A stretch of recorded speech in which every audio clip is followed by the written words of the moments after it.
Welcome to the Rocking Your Role show with me, Jenny Garrett, executive coach and author. Today I'm joined by Sarah Pavlou, and I think I've pronounced that correctly. Yes.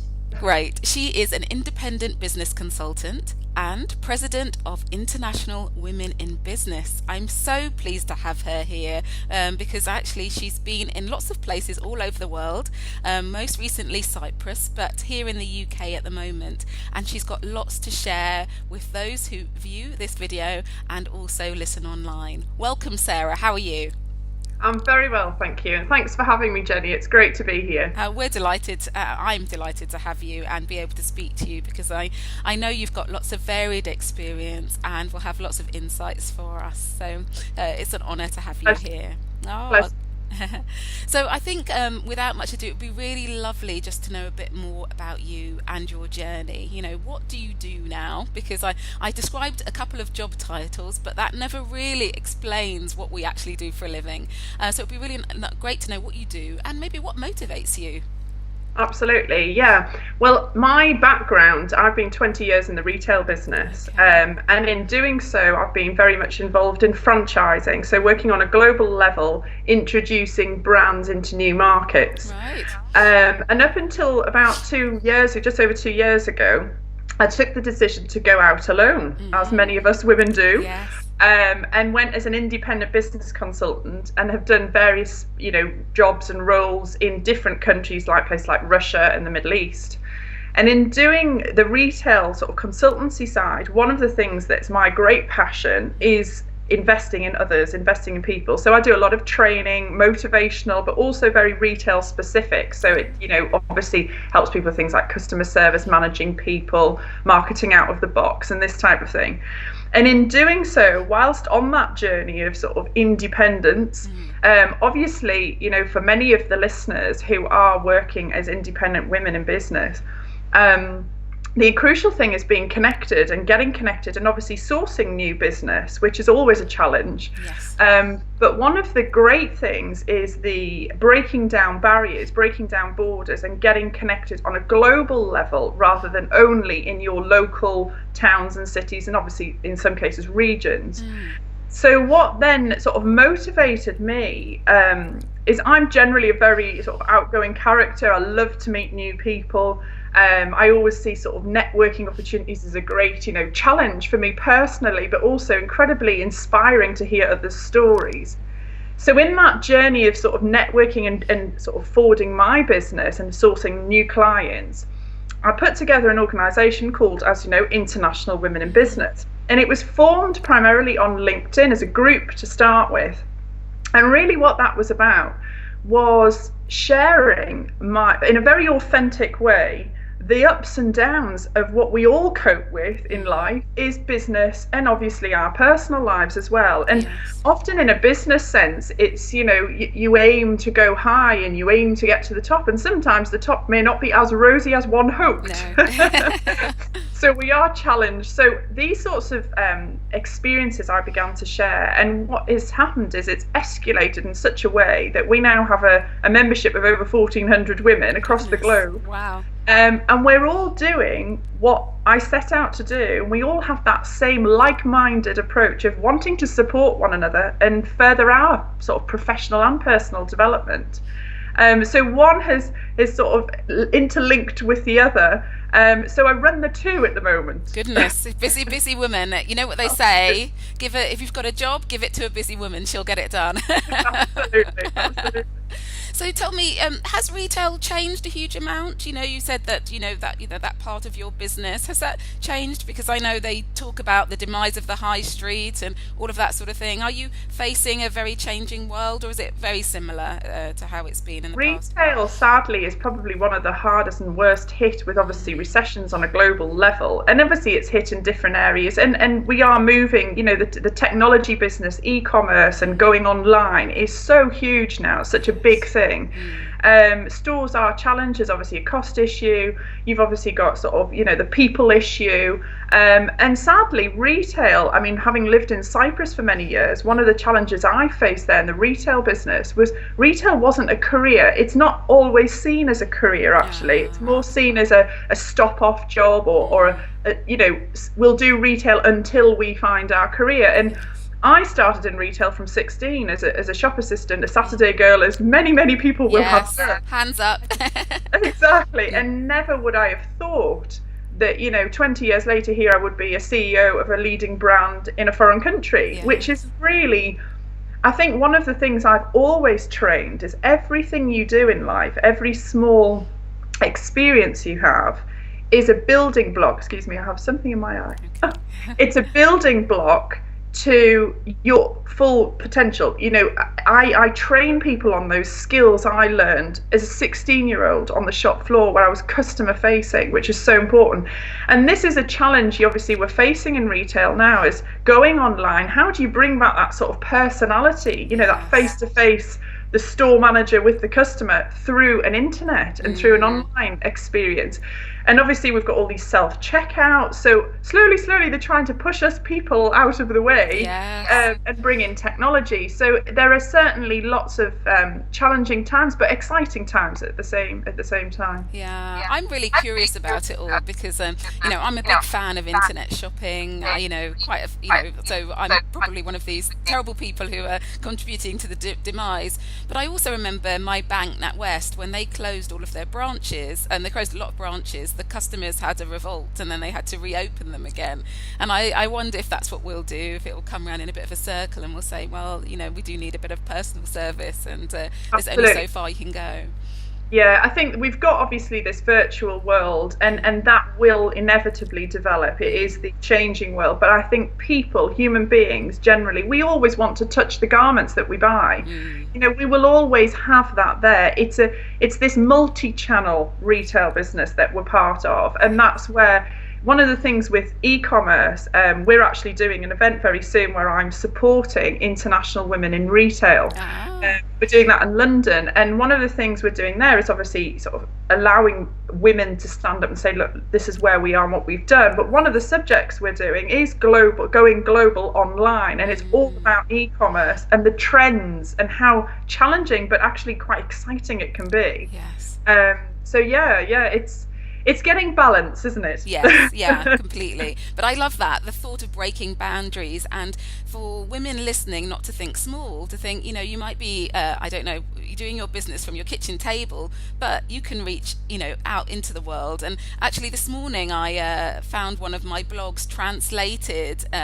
Actually, I'm not quite sure what language it was in, but I've got a feeling it was in Bulgarian, because I asked it to translate and it was my blog. So, and it just shows you can reach anywhere in the world. And this, I mean, one of the things we do at IWIB is our strategy is called Get Connected and Team Up. Okay. And we focus completely on the processes of getting connected, because we tend to use the words things like networking and connect with people very loosely. I'll send you a LinkedIn connection, or I'll become your friend or follower on Facebook and Twitter.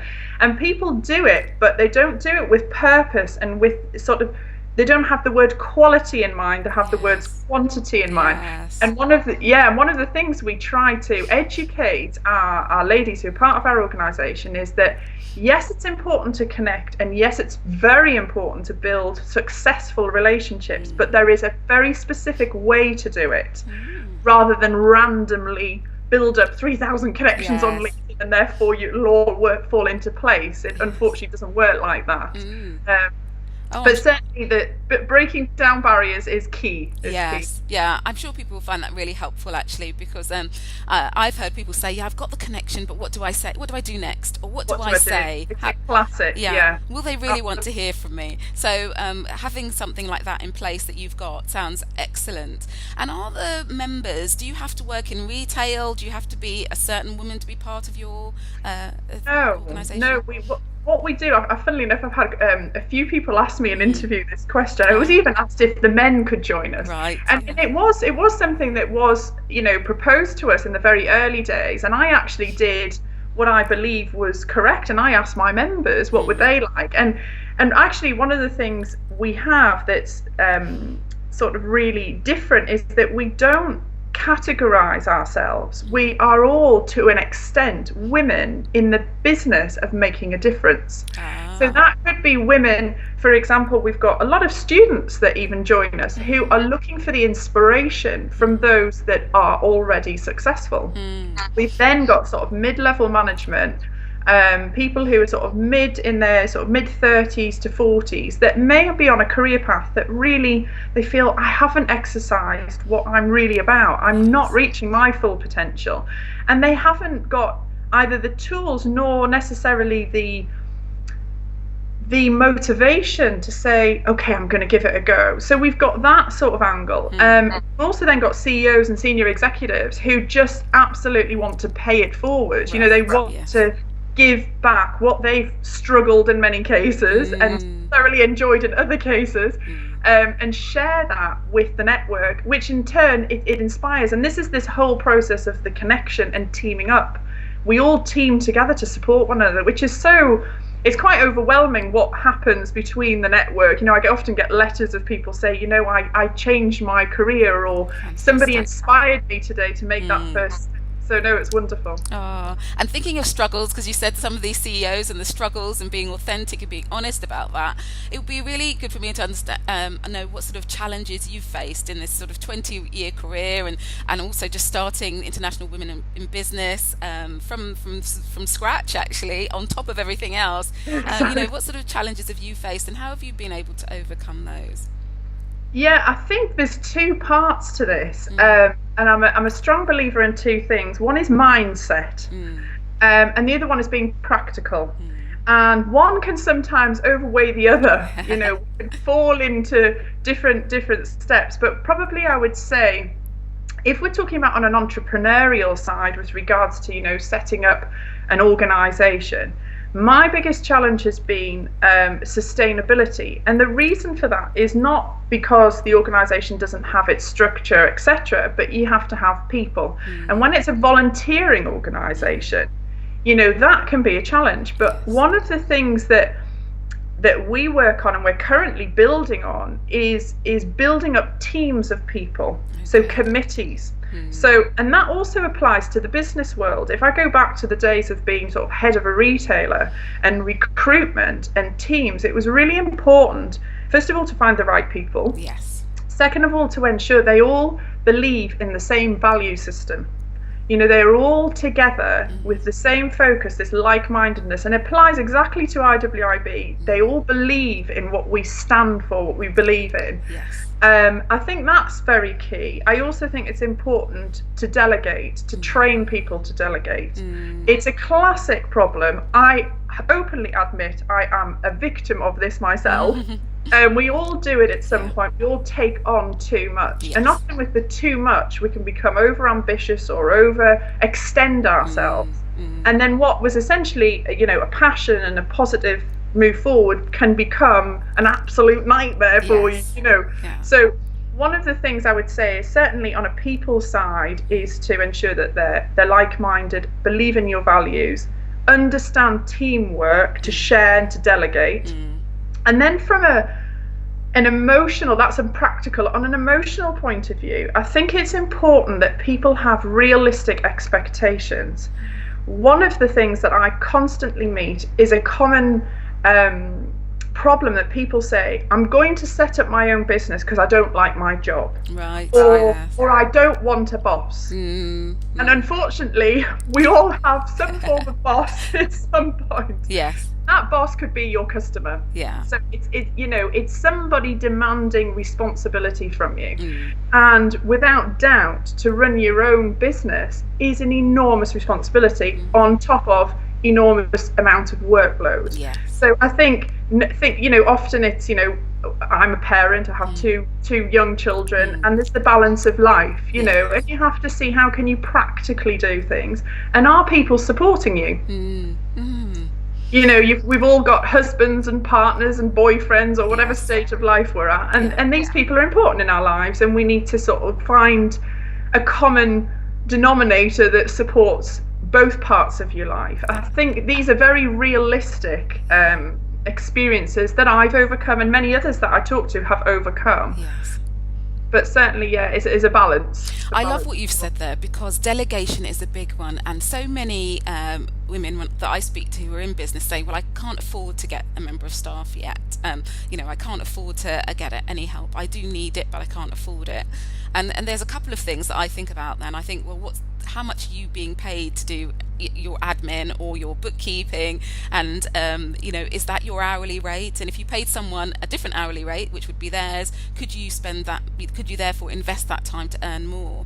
But also the fact that there are so many people who want experience, who are your tribe, who really can believe in what you're doing, who are willing to volunteer. Now, it might not be on a full-time basis, but to give some time to contribute to your business. And I love that you're sharing that message that we can delegate, and if you do it effectively, as you're saying, really making sure they understand your vision, connect with your values, it can be a powerful tool for growing your business. So I love that you've shared that, and I think one of the things that's important to note there as well, there's a tendency for people when they open businesses and they want to delegate to have the best people, most qualified people, because it builds a sense of trust and reliability.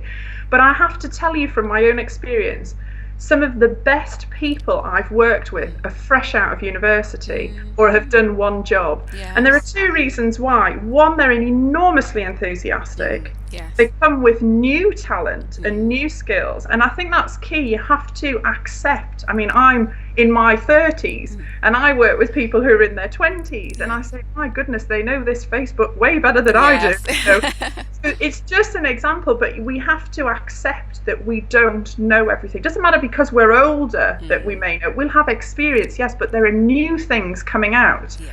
And you'll find that by motivating and giving somebody a sense of ownership, it's incredible what people will do.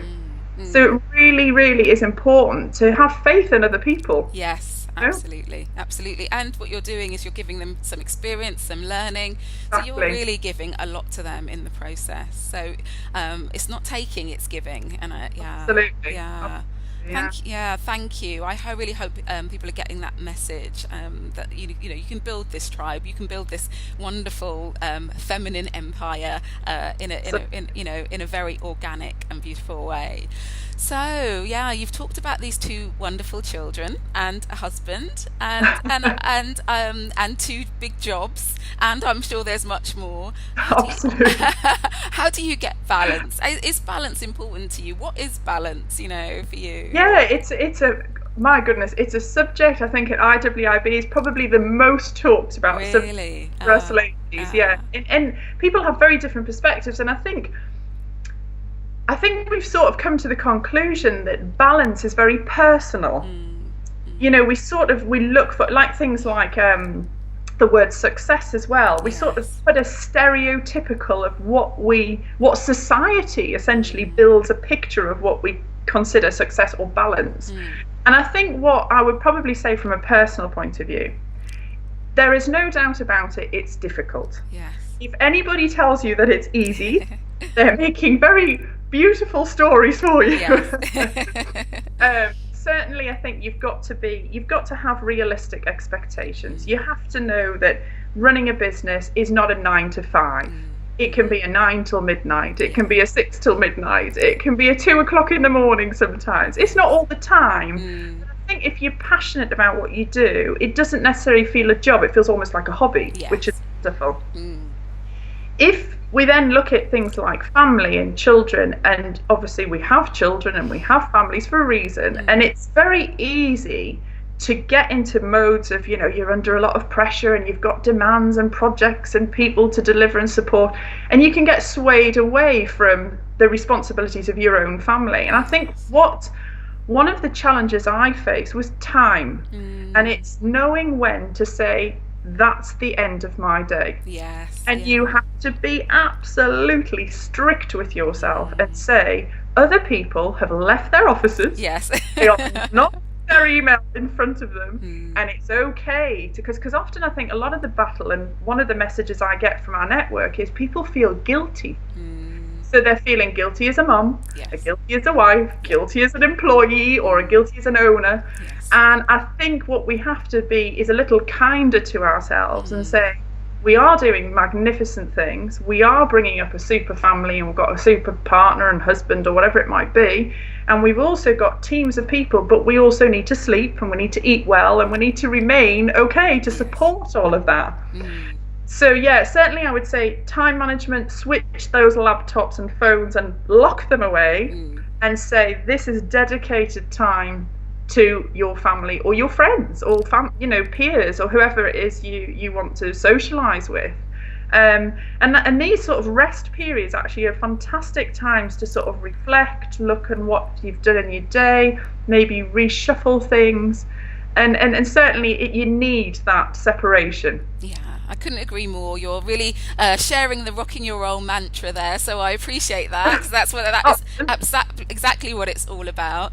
And I just wanted to pick up on some of the things you said there, because actually sometimes we're the toughest taskmaster. You may go into running your own business to get away from that boss who was cracking the whip, but then you end up cracking a much harder whip on yourself. And this is a wonderful opportunity to decide on your hours, to say, you know what, I work 9 till 3 and I'll get a waiting list if more people want me than that, or whatever it is. So actually taking the opportunity to craft your own schedule and how you want it to be is part of this, and not letting it just take you over, I think. That's it. And it's very difficult to do, because when you're passionate about something, that email sitting in the back of your mind saying, I must answer, I really want to answer, but I have other priorities, So no, it's difficult, but that's really key what you said. We tend to walk away from that whipping boss, and we create our own boss within ourselves. Exactly, much harder to get. You can't get away from yourself, so you need to change it.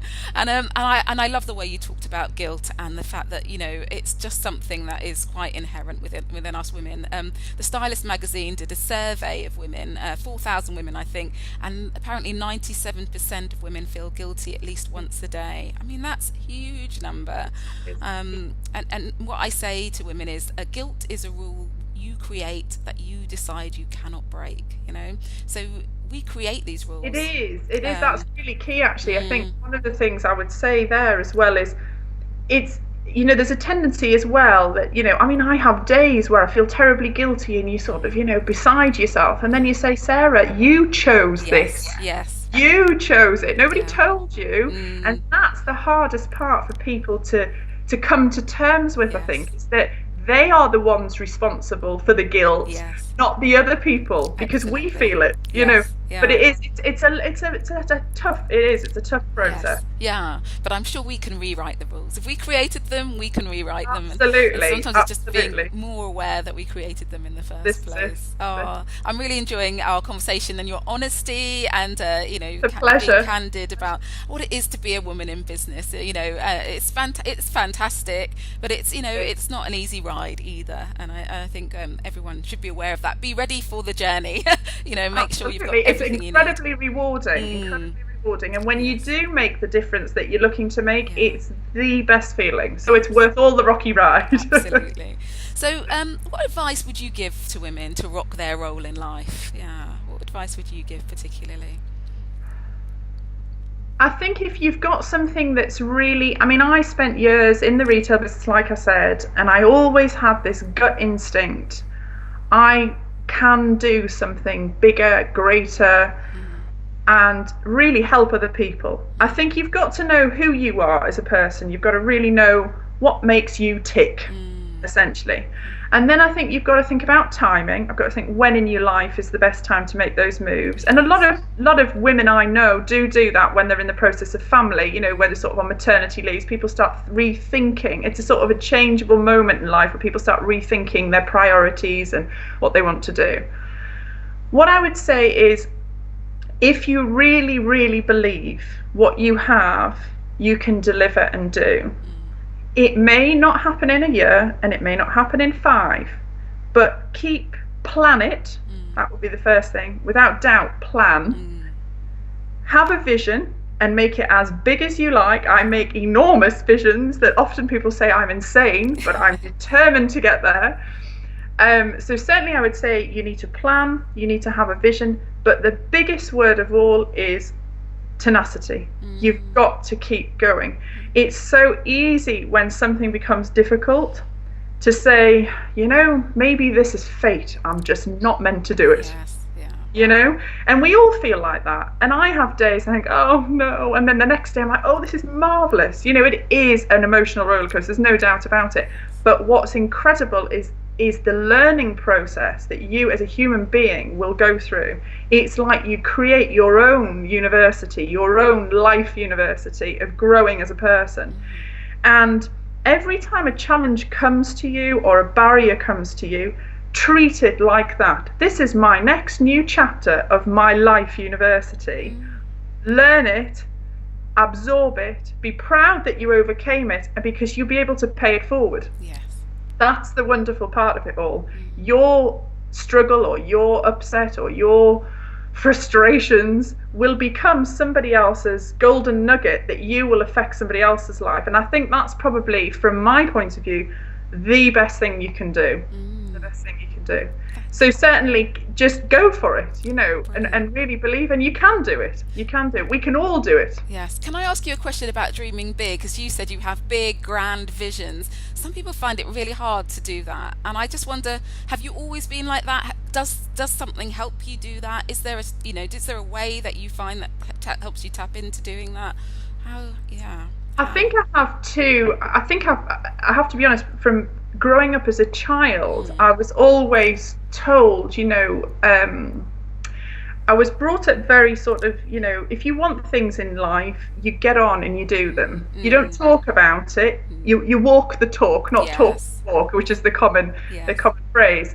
But I think having a creative ability as well is also very key. But certainly what I would say is there are people out there who may not have that vision, but may have the brilliant skills to make that vision happen. Yes. And I think it's important there that you could team up with somebody. If somebody has that creative juices flowing and says, right, I see us going over there, and that person is the strategic person, that's really key to have that balance. Yes. So if you feel, or the listeners feel, that they're the strategic, they're the one that says this is A, B, and C, and they have a friend who's a Z person, which is a B, and says, I can see Z tomorrow. Yes. What you'll do, the strategic, will slow that person down and break it into steps that will then take them to where they want to go. But certainly I think it can be personal. I think also if you read about other people, if you watch inspiring women or inspiring men, whoever it might be, who are doing great things in the world, that's always been a big push for me. I've always seen